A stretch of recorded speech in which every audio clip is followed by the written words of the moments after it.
तो बात हो रही है म्यूनिख सिक्योरिटी कॉन्फ्रेंस की।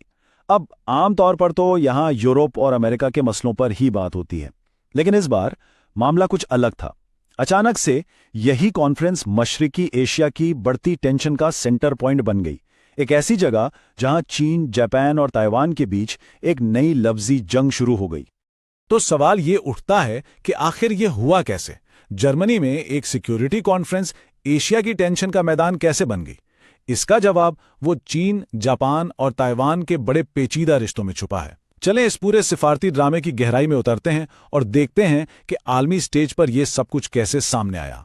देखें, 62वीं म्यूनिख सिक्योरिटी कॉन्फ्रेंस का मकसद तो था कि मुल्कों के बीच तावन बढ़े, लेकिन हुआ क्या? ये कॉन्फ्रेंस ताइवान के इशू पर चीन और जापान के बीच एक बड़े टकराव का मैदान बन गई। और इससे एक बात बिल्कुल साफ हो गई कि जो मसले पहले सिर्फ एक खित्ते तक महदूद समझे जाते थे, वो पूरी दुनिया के लिए कितने अहम बन चुके हैं। और ये लड़ाई सिर्फ जमीन के एक टुकड़े की नहीं है, बिल्कुल भी नहीं। इसमें तीनों मुल्कों की कौमी पहचान, उनकी तारीख और पूरे इंडो पैसिफिक खित्ते का मुस्तकबिल दांव पर लगा हुआ है। इसीलिए तो यहां बातचीत में जज्बात और अल्फाज दोनों ही बहुत तीखे थे। तो इस सारी बहस की शुरुआत की चीन ने। चीन के वजीर खारिजा वांग यी स्टेज पर आए और उन्होंने एक ऐसी तकरीर की जिसने, यूं समझें, इस पूरे झगड़े की बुनियाद ही रख दी। अच्छा, वांग यी ने अपनी बात शुरू बड़े दिलचस्प तरीके से की। पहले तो उन्होंने चीन को ऐसे पेश किया जैसे वो एशिया में अमन और इस्तेकाम का सबसे बड़ा सतून हो। उनका कहना था कि भाई, एशिया में जो अमन है ना, उसकी कहानी का हीरो तो चीन है। लेकिन अमन की इस तमहीद के फौरन बाद टोन एकदम से बदल गया। वांग यी ने सीधा सीधा जापान पर हमला किया और टोक्यो पर इल्जाम लगाया कि वो खतरनाक रुझानात को हवा दे रहा है। और ये कोई छोटा मोटा इल्जाम नहीं था, ये आलमी स्टेज पर लगाया जा रहा था। और फिर उन्होंने एक ऐसी तारीखी मिसाल दी जिसने सबको हैरान कर दिया। वांग यी ने कहा कि देखें, जर्मनी ने अपनी तारीख के काले बाब को माना और इसे खत्म किया, लेकिन जापान, वो आज भी अपने जंगी मुजरमों को हीरो मानता है। और बीजिंग के मुताबिक आज की सारी टेंशन की जड़ यही सोच है। अब जाहिर सी बात है, जापान इस पर चुप तो नहीं बैठ सकता था। बीजिंग के इस इल्जाम का जवाब फौरन और बहुत साफ लफ्जों में दिया गया।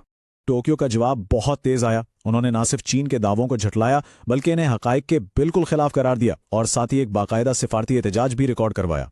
जाहिर है, इससे दोनों मुल्कों के बीच टेंशन और बढ़ गई।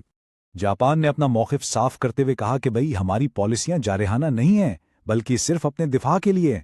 हम तो आलमी अमन चाहते हैं और हमारे जो भी इक़दामात हैं वो खित्ते के बदलते हुए सिक्योरिटी हालात को देखकर एक ज़रूरी और सोचा समझा जवाब है। लेकिन बीजिंग और टोक्यो की इस लफ्जी जंग के बीच में एक तीसरी और शायद सबसे अहम आवाज़ भी है, और वो है ताइवान की। ताइवान का मौक़िफ़ बिल्कुल साफ है। वो खुद को एक आज़ाद जमहूरियत मानता है और इस बात पर डटा हुआ है कि उसके मुस्तकबिल का फैसला बीजिंग, टोक्यो या वाशिंगटन में नहीं होगा, बल्कि सिर्फ और सिर्फ ताइवान के लोग ही करेंगे। म्यूनिख में वांग यी की तकरीर के जवाब में ताइवान ने भी जबरदस्त रद्द-ए-अमल दिया।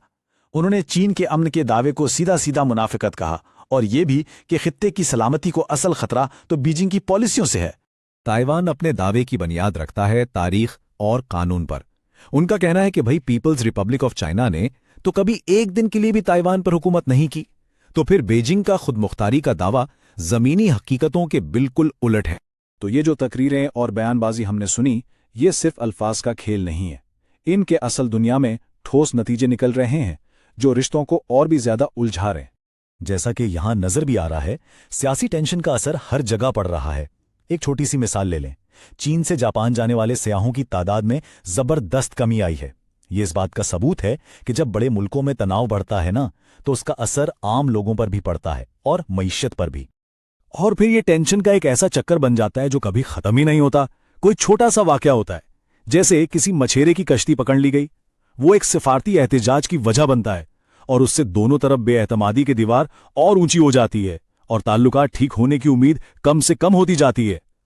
तो म्यूनिख कॉन्फ्रेंस के बाद हम खड़े कहां हैं? सूरत हाल यह है कि एक डेडलॉक है, एक तातुल, जहां हर कोई अपनी बात पर सख्ती से उड़ा हुआ है और मशरिकी एशिया एक बहुत बड़े चैलेंज का सामना कर रहा है।